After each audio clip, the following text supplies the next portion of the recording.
Hi, in this video, we will look at the following main character.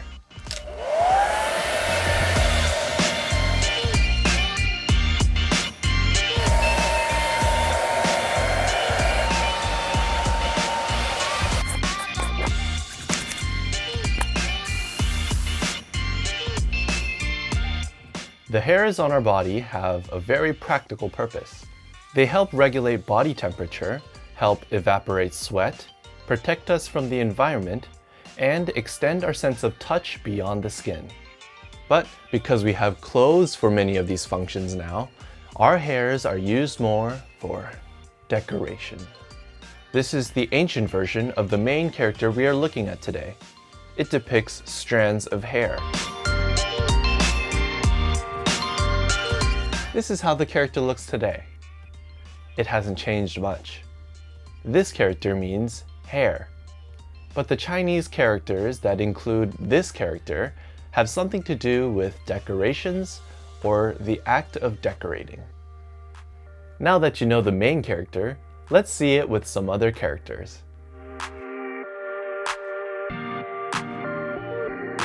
Do you see the main character? The character on the right means face. There was a time when men in China were expected to grow their facial hair. This character means must. It is used in this word, 必须, which means must or necessary.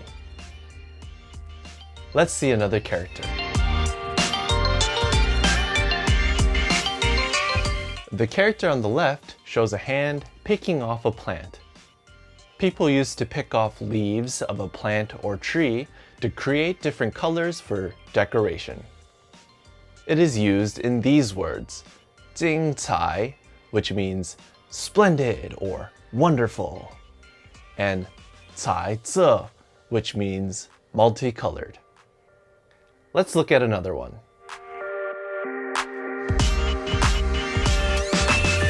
The character above the main character depicts a lady with an accessory on her head. When a noble lady takes part in a party, she decorates her hair. This character means take part in. It is used in these words, 参加, which means participate in, and 参观, which means visit or look around. Let's do one more. The character above the main character depicts a person proudly standing on top of a cliff.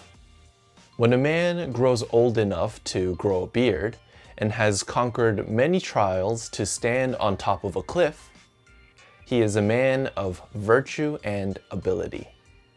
This character means a man of virtue and ability.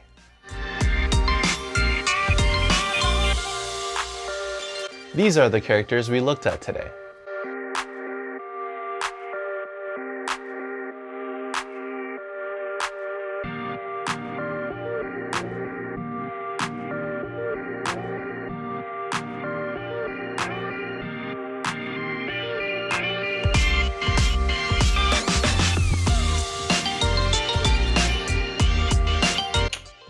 How many could you recognize? Hit like if you learned some new Chinese characters and subscribe to stay in the loop. That's it for this video. Have a good day or good night, and I hope you enjoyed learning some Chinese characters. See you in the next one.